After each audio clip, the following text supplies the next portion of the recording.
This is Bella Shea Butter. It's unrefined, raw, pure, organic. This is 20 ounces. Now, the fact that it is raw and unrefined, that tells me immediately that it has a higher nutrient content and it has better natural healthy properties. And since it's unrefined, it hasn't been refined, and that means that no chemicals were added. So this is definitely a natural product. Also, being raw and unrefined means that it's going to last up to 2 years. But keep in mind that over time, the nutrients will break down. Also, nutrients can be broken down by exposure to the air or sunlight.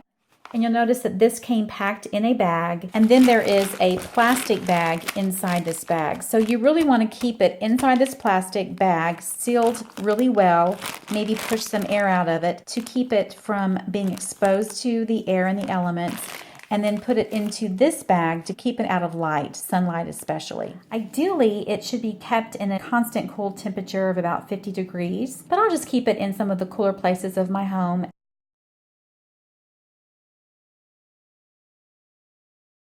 Okay, now in looking at this Bella Shea Butter, I look at it and I feel pretty confident that it is what they say it is, that it is actually shea butter, and it looks pretty unrefined to me and pretty pure and raw. And what I'm looking at is the color. It's almost an ivory. It has maybe just barely a tint of a light yellow to it, but it looks pretty ivory, and that tells me that it is shea butter.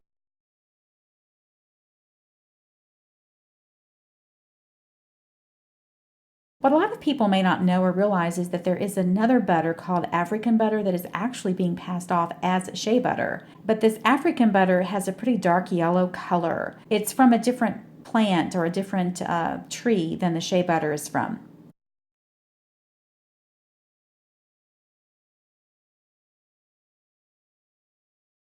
Now, shea butter is much creamier than African butter, and this Bella butter that I've been using is pretty creamy. I'm just showing you how easily it is to scoop this out, how creamy it is. This shea butter has a slight odor that's very common because the nut of the shea tree is roasted in the process of making the butter, and this gives the butter that smoky smell. But I add in essential oils to give it a nice scent, and I also mix shea butter with coconut oil or jojoba oil, sometimes even cocoa butter. I'm going to show you how soft this actually is. Now you can store shea butter in the refrigerator, or you can just keep it in a cool, dry place. If you store it in the refrigerator, then you want to get it at room temperature before you're working with it or applying it. Also, shea butter is high in fatty acids. It's just a rich butter for your skin. It's natural and you don't have to worry about chemicals. These fatty acids not only soften and moisturize, but they also have anti-inflammatory properties and antibacterial properties. So not only are you moisturizing your skin, but if you have eczema or you have some blemishes or acne issues, this will clear it up for sure. Also, you can use shea butter on your hair. You can use it as a shaving cream. There's so much you can use it for. It's really one of the best natural products on the market to protect and heal your skin and improve your skin. Shea butter also has phytosterols, which have regenerating properties.